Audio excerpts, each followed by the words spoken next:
सदियों से पोम्पेई शहर राख और पत्थर की परतों के नीचे दबा रहा, जैसे प्राचीन रोम के इतिहास का एक पृष्ठ समय में स्थिर हो गया हो। इसके खंडहर, जो अतीत की विशाल मौजिक के केवल कुछ टुकड़े ही उजागर करते हैं, ऐसा आभास देते हैं मानो हम एक लंबे समय से खोई हुई फिल्म के अलग अलग दृश्यों को देख रहे हों, जिसमें रोमन नागरिकों के जीवन के क्षण कैद हैं। ऐसा लगता था कि यह शहर, जो समय में स्थिर था, ने अपने सभी रहस्यों को खोल दिया है और अब हमें कुछ नया नहीं चौंका सकता।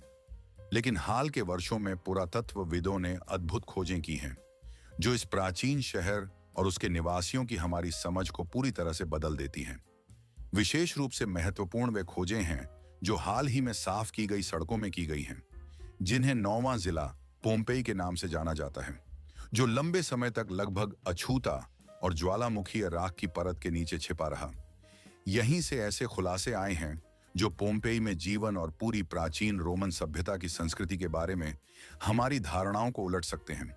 और केवल इस शहर में आप प्राचीन इमारतों के खंडहर नहीं देख सकते, बल्कि उन लोगों के जीवन के जीवंत निशान देख सकते हैं जिन्होंने कभी इसे आबाद किया था, उस क्षण में दर्ज किए गए जब सभ्यता अपने चरम पर थी। नए पुरातात्विक खोजों के विवरण में जाने से पहले मैं पाठकों से थोड़ी सहायता की अपील करना चाहूंगा।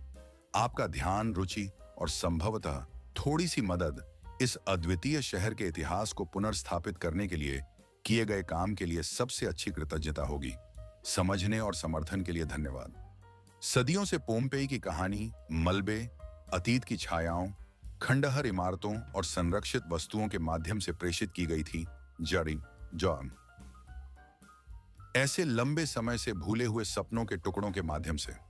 लेकिन वास्तव में हाल की वैज्ञानिक प्रगति और नई खोजें उस मानवीय पीड़ा को जीवंत करने की अनुमति देती हैं जो ज्वालामुखी राख में दर्ज की गई थी। पीड़ा, खुशियां और उन लोगों का दैनिक जीवन जिनके साथ सदियों ने हमें अलग कर दिया।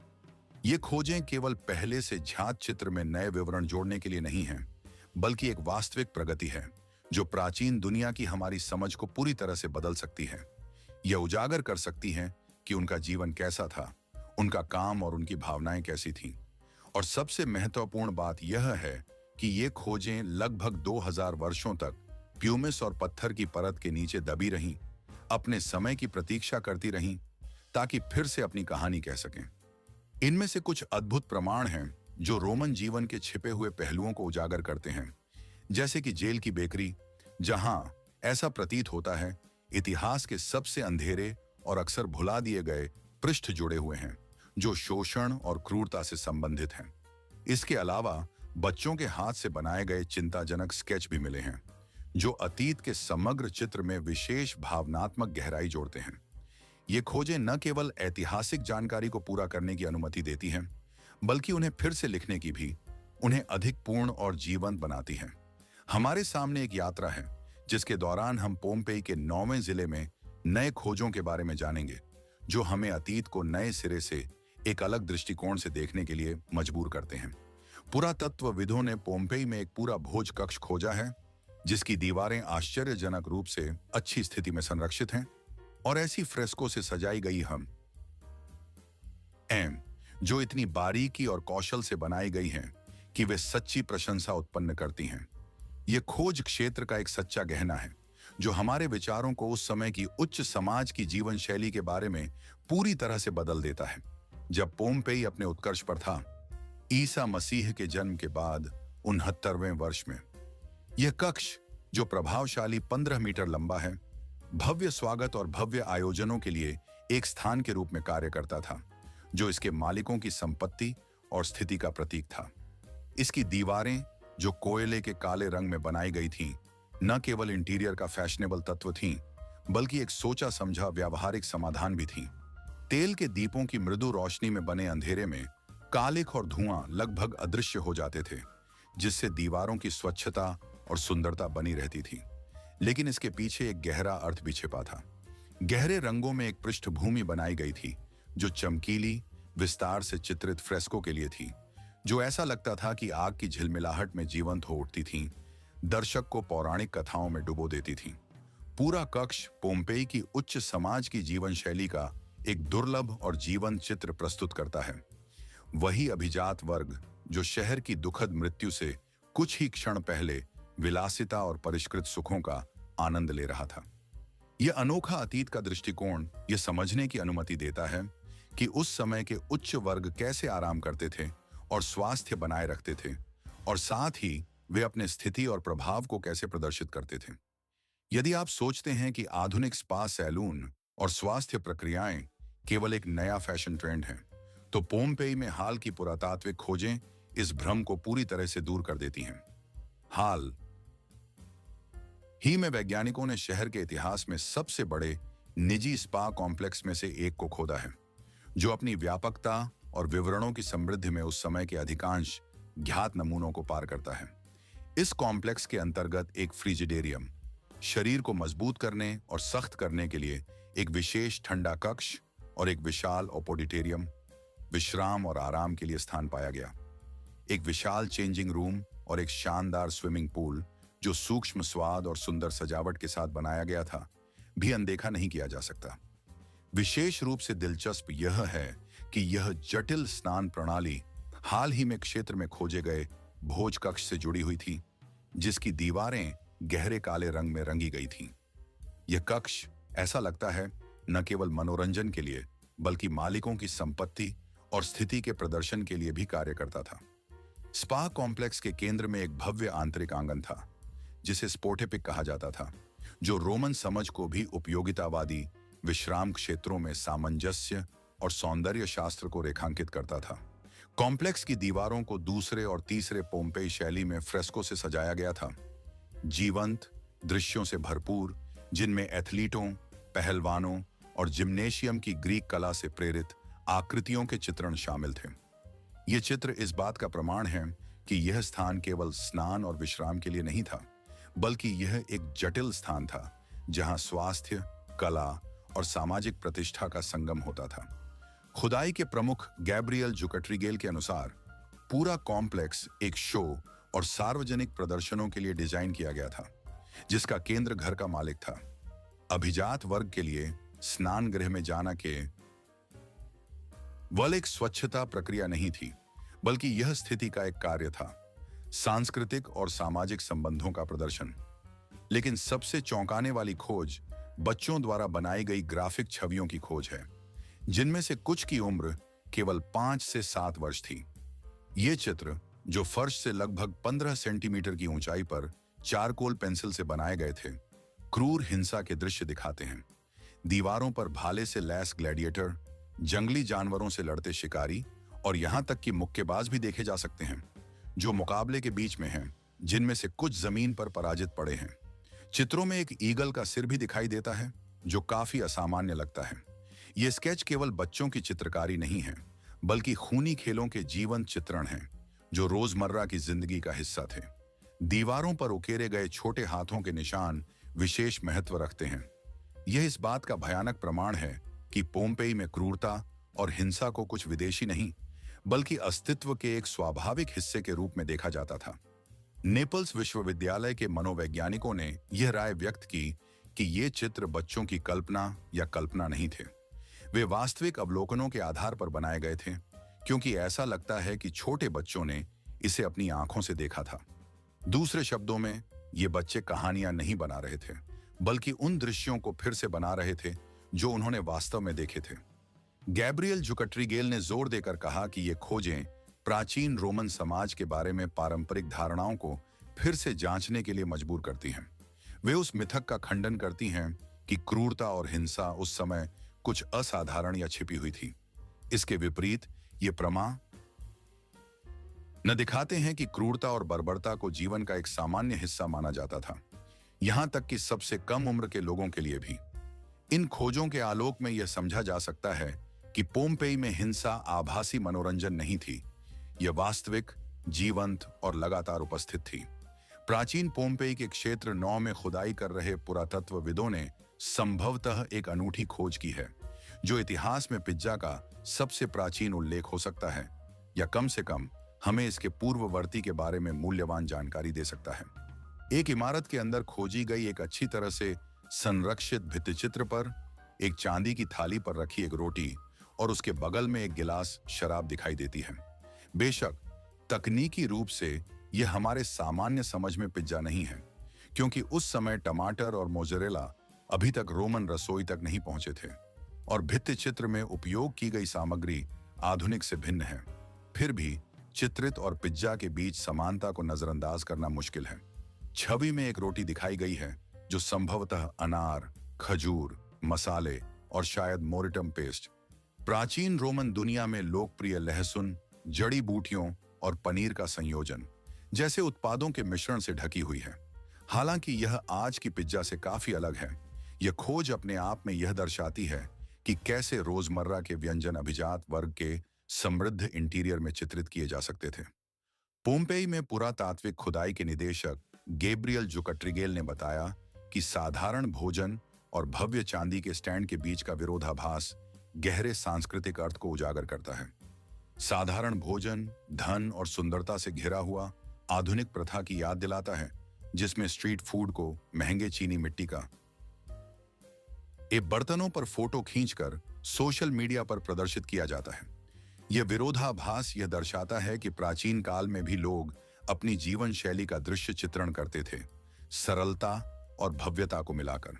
इस खोज के स्थान को विशेष महत्व दिया गया है।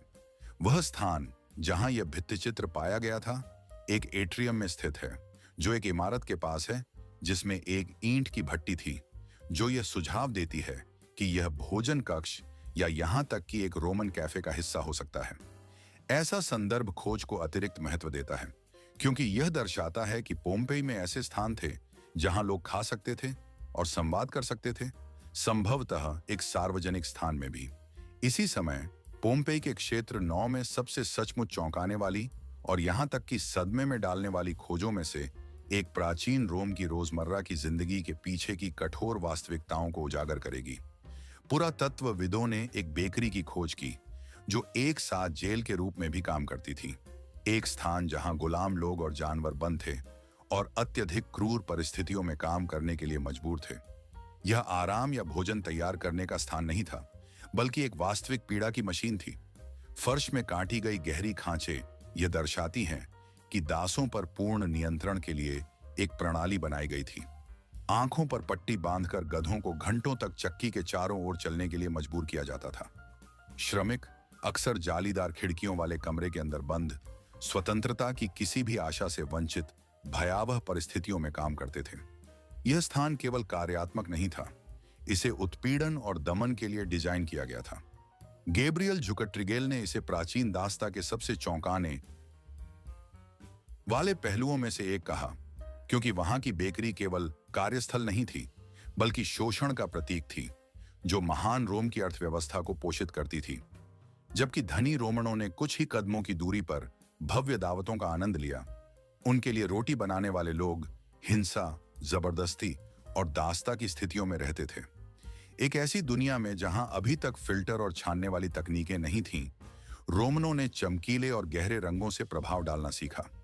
पुरातत्वविदों ने एक जटिल रूप से सजाए गए कमरे की खुदाई की, जो चमकीले नीले आकाश के रंग का था, जिसे एक पवित्र स्थान के रूप में व्याख्यायित किया गया है। पवित्र वस्तुओं को रखने और अनुष्ठानिक कार्यों के लिए एक स्थान। यह रंग संयोगवश नहीं था। नीला रंग द्रव्य बहुत दुर्लभ और महंगा था, आमतौर पर विशेष समारोहों या उच्च स्थिति वाले स्थानों के लिए उपयोग किया जाता था। यह कमरा वास्तव में ध्यान के लिए एक प्राचीन समकक्ष था, जो एक कला गैलरी के साथ संयुक्त था, जहां कला और आध्यात्मिकता एक साथ मिलती थी। इस प्राचीन संरचना की दीवारों पर, जो चमकीले गहरे नीले रंग से रंगी हुई थीं, महिलाओं की आकृतियां चित्रित थीं, जिनमें से प्रत्येक 4 रथुओं में से एक का प्रतिनिधित्व करती थी। ये चित्रण ऐसा प्रभाव देते थे मानो स्वयं प्रकृति ने कलाकारों से आंतरिक सज्जा का आदेश दिया हो, जैसे उसने स्वयं इस घर को सजाने का निर्णय लिया हो। कमरे के भीतर 15 मिट्टी के परिवहन, अम्फोरा और कुछ कांस्य वस्तुएं थीं, जो अनुष्ठानों और समारोहों के लिए थीं। 2 घड़े और 2 दीपक, जो कांस्य से बने थे। इस खोज को विशेष रूप से महत्वपूर्ण बनाता है न केवल रंग की समृद्धि, बल्कि वह प्रतीकवाद भी जो वे धारण करते हैं। वास्तव में उनकी उपस्थिति और संरक्षित स्थिति ये समझने में मदद करती है कि प्राचीन रोमनों के दैनिक जीवन में धार्मिक विश्वास और प्रथाएं कितनी गहराई से जुड़ी हुई थीं। एक आवासीय क्षेत्र में इस तरह के कमरे की खोज यह दर्शाती है कि विश्वास और आध्यात्मिक अनुष्ठान केवल विशेष दिनों या मंदिरों तक सीमित नहीं थे, बल्कि घरेलू वातावरण का एक अभिन्न हिस्सा बन गए थे। लोग अपने घरों में मंदिर बनाते थे, जहां वे देवताओं से प्रार्थना कर सकते थे और अनुष्ठान कर सकते थे। कमरे की उच्च गुणवत्ता की सजावट और महंगे नीले रंग द्रव्य का उपयोग, जो चमकीला और गहरा था, यह दर्शाता है कि यह परिवार अपनी धर्म में बहुत गंभीरता से विश्वास करता था और उनके पास इतने शानदार सामग्रियों को वहन करने के लिए पर्याप्त साधन थे। इस कमरे की खोज करने वाले पुरातत्वविदों ने वास्तव में जैकपॉट मारा, क्योंकि उनके सामने एक प्राचीन रोमन निर्माण स्थल का पूरी तरह से संरक्षित हिस्सा खुल गया। ये खोजें प्राचीन निर्माण के रहस्यों में झांकने की अनुमति देती हैं। ऐसे रहस्यों का खुलासा करती हैं जैसे कि तेजी से सूखने वाले सीमेंट का उपयोग और नवीन विधियां, जिनकी बदौलत उन समय की संरचनाएं आज भी स्थिर खड़ी हैं। पुरातात्विक खुदाई स्थल पर उपकरण, सामग्री और उच्च तकनीकी समाधानों के प्रमाण मिले, जो निर्माण में उपयोग किए जाते थे। यह कहा जा सकता है कि यह ऐसा है जैसे हमने समय में जमे हुए एक क्षण को पाया हो, जैसे कि हम अनजाने में एक निर्माण कार्य के विराम पर ठोकर खा गए हों, जो हमेशा के लिए स्थिर रह गया हो। प्रमुख खोजों में से एक यह प्रमाण था कि प्राचीन रोमनों ने गर्म मिश्रण सीमेंट का उपयोग किया। आज के परिचित तरीके के बजाय बिना बुझी चूने को पानी के साथ पहले से मिलाने के, वे पहले सूखी बिना बुझी चूने को पुट्जोलानिक रेत के साथ मिलाते थे और फिर उपयोग से पहले पानी जोड़ते थे। इस दृष्टिकोण ने मिश्रण को लगाने के समय गर्म रहने की अनुमति दी, जिससे एक थर्मल प्रतिक्रिया उत्पन्न हुई और सूखने के समय को काफी कम कर दिया। वास्तव में रोमनों ने लगभग 2000 साल पहले तेजी से सूखने वाले सीमेंट का आविष्कार किया था, इससे पहले कि यह विचार आधुनिक निर्माण में लोकप्रिय हुआ। खुदाई स्थल पर सीसे के भार भी मिले, जो भारी दीवारों को उठाने के लिए उपयोग किए जाते थे, लोहे की कुदालें मोर्टार को मिलाने के लिए, और निर्माण से बचे टाइल्स और टफ के ईंटें भी। उतना ही दिलचस्प था कोयले से खरोंचे गए रोमन अंक। ये एक प्रकार के प्राचीन स्टिकर थे जो सामग्री और संसाधनों का हिसाब रखते थे। यह सब मिलकर समझाता है कि क्यों कोलोसियम जैसे विशालकाय संरचनाएं सदियों के बावजूद अब भी खड़ी हैं, जबकि 20वीं सदी में बने कई आवासीय घर पहले ही गिर चुके हैं। सबसे नाटकीय और भयानक खोजों में से एक में पुरातत्वविदों ने एक पुरुष और महिला के अवशेषों को खोदा, जो एक दूसरे के पास लेटे हुए थे, और उनके चारों ओर खजाने का एक गुप्त स्थान था। सोने, चांदी और कांस्य के सिक्के, साथ ही शानदार आभूषण। यह केवल उनके जीवन का दुखद अंत नहीं था, बल्कि एक प्रकार का गवाही था कि अमीर लोग अपने साथ सबसे मूल्यवान चीजें लेकर बचने की कोशिश कर रहे थे। उन्हें एक छोटी सी बंद कमरे में पाया गया, जो संभवतः वेसुवियस के विस्फोट के दौरान उनका अंतिम आश्रय था।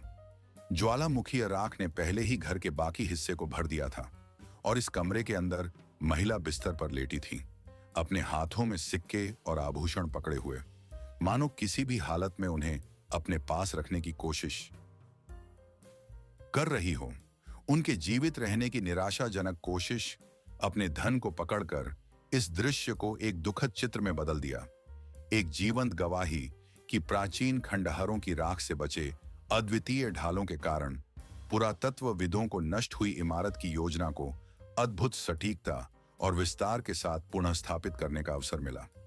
ये खोजें संरचना की आंतरिक संरचना को समझने की एक सच्ची कुंजी बन गईं, जिससे इसके बाहरी रूप और आंतरिक व्यवस्था को पुनः निर्मित किया जा सके। हालांकि जैसा कि इतिहास में अक्सर होता है, सबसे अद्भुत खोजें भी दुखद हो सकती हैं। एक दुखद क्षण में उन्हें घातक पायरोक्लास्टिक राख और गैस की धारा का सामना करना पड़ा, एक शक्तिशाली विस्फोट जिसने इस अतीत के स्मारक को पूरी तरह से नष्ट कर दिया। लेकिन यह कहानी कई अन्य कहानियों में से एक है जो दर्द और क्षति से भरी हुई है। एक अन्य मामले में पुरातत्वविदों को एक बहुत ही भावुक और दिल दहला देने वाला त्रासदी का प्रमाण मिला। पहले से की गई खुदाई में एक दुखद कंकाल परिसर मिला, जिसमें 3 लोगों के शरीर शामिल थे, 2 वयस्क महिलाएं और एक छोटा बच्चा जिसकी उम्र 3 साल से अधिक नहीं थी। ये अवशेष सीधे फर्श पर पाए गए, उसी वातावरण में जो पहले ही खोदा और अध्ययन किया जा चुका था। लेकिन सबसे महत्वपूर्ण बात, शरीरों की स्थिति यह संकेत देती है कि यह शायद एक परिवार था जो जीवित रहने के संघर्ष में एकता बनाए रखने की कोशिश कर रहा था। उनके शरीर एक दूसरे के पास लेटे थे, जैसे कि एक दूसरे को और आने वाली मौत से बचाने की कोशिश कर रहे हों। मृत्यु के बाद के घावों के निशान यह दर्शाते हैं कि उनकी मृत्यु तुरंत हुई जब छत गिर गई, उन्हें मलबे के भार के नीचे कुचलते हुए। इन अवशेषों का विस्तृत फोरेंसिक विश्लेषण एशियन त्रासदी की भयानक विवरणों को उजागर करता है। गिर चुके अटारी के अवशेष सफेद प्यूमिस के साथ मिले थे, राख और धूल की एक विशिष्ट परत जो ज्वालामुखी के विस्फोट के प्रारंभिक चरणों में दिखाई देती है।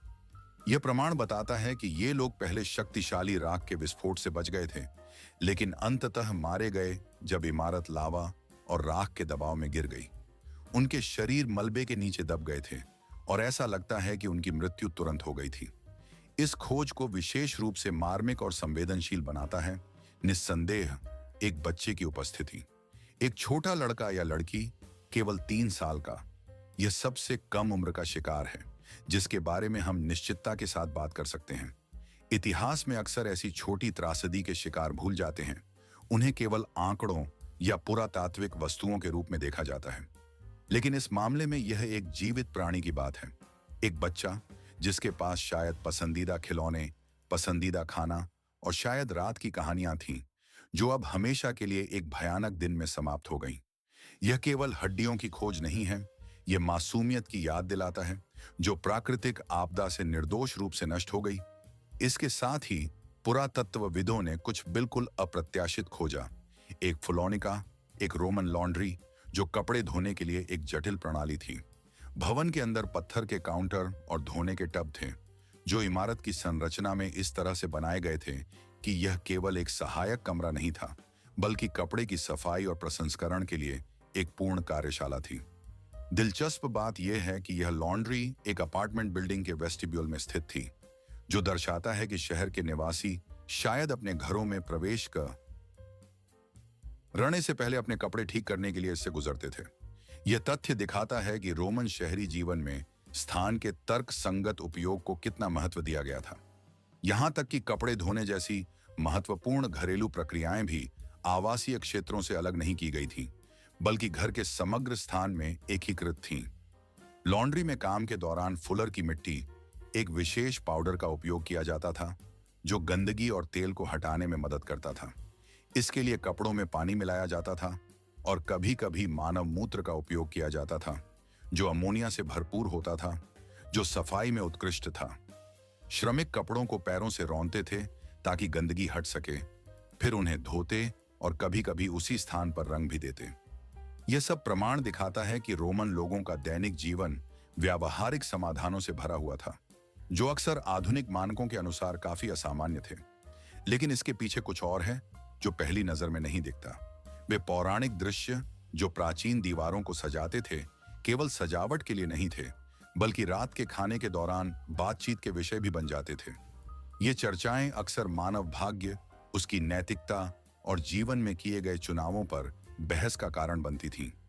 जैसा कि पुरातात्विक खुदाई के निदेशक गैब्रियल जुकट्रिगेल बताते हैं, ऐसे दृश्य स्वतंत्र इच्छा और भाग्य के बीच आंतरिक तनाव को खोजने में मदद करते थे, जो पूर्व निर्धारित लगता है। उन दिनों जब मेहमान शराब और भोजन का आनंद ले रहे थे, वे केवल शब्दों का आदान प्रदान नहीं कर रहे थे, वे मानव अस्तित्व के महत्वपूर्ण प्रश्नों पर चर्चा कर रहे थे।